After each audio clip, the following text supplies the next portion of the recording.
Le gros appétit des baleines, un atout pour les océans selon une étude publiée dans Nature, les baleines mangent 3 fois plus que ce que l'on pensait jusqu'ici. Le retour de ces ingénieurs des mers pourrait paradoxalement doper la productivité des océans. Impressionnante, exceptionnelle, majeure, les adjectifs pleuvent dans le monde de la biologie marine pour qualifier l'étude sur l'alimentation des baleines publiée mercredi 3 novembre dans la revue Nature. Au terme de 11 années de recherche, de mise au point, de mesures et de calculs, une équipe internationale vient de revoir radicalement l'ampleur de la consommation de proies par ces cétacés, les plus grands animaux de notre planète. S'appuyant sur différentes technologies récentes, l'équipe, conduite par Jeremy Goldbogen, de l'Université de Stanford, en Californie, conclut que les 7 principales baleines à fanon absorbent 3 fois plus de zooplancton qu'on le pensait jusqu'alors. Un résultat spectaculaire qui pourrait avoir des conséquences majeures en termes de diversité et de productivité des océans si le retour des cétacés, commencé depuis 40 ans, devait s'amplifier. Comme souvent en science, tout a commencé par une question annexe. Je voulais savoir combien de produits polluants, de microplastiques ou de fibres, une baleine pouvait ingérer, raconte Matthew Savoca, chercheur à Stanford et auteur principal de l'article. Il me fallait donc savoir combien elle mangeait. Et à ma grande surprise, je me suis aperçu qu'aucune mesure de la consommation de proie par les baleines n'existait. Ces cétacés présentent en effet 3 défauts majeurs pour le naturaliste. Leur taille et leur mode de vie interdisent de les observer en captivité.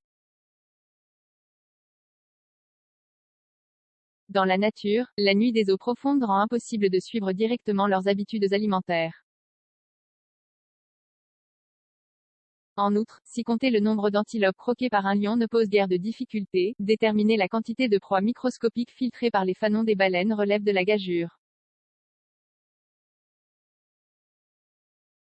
Jusqu'ici, les chercheurs s'étaient rabattus sur 2 méthodes alternatives. Certains avaient tenté d'évaluer les besoins métaboliques de l'animal, souvent en extrapolant ceux de plus petits animaux comme les dauphins, en ignorant les multiples différences biologiques entre les espèces, explique Matthew Savoca. D'autres avaient analysé le contenu stomacal des cadavres. Mais ça ne vous donne qu'une photo à un instant donné et ça laisse souvent de côté toute une partie du système intestinal, poursuit le chercheur. Caméra, micro, accéléromètre, GPS et drone. Cette fois, l'équipe a profité de plusieurs avancées technologiques. Elle a équipé 321 individus, issus de 7 espèces différentes, du rorqual commun à la baleine bleue, d'équipements dernier cri, caméra, micro, GPS et accéléromètre.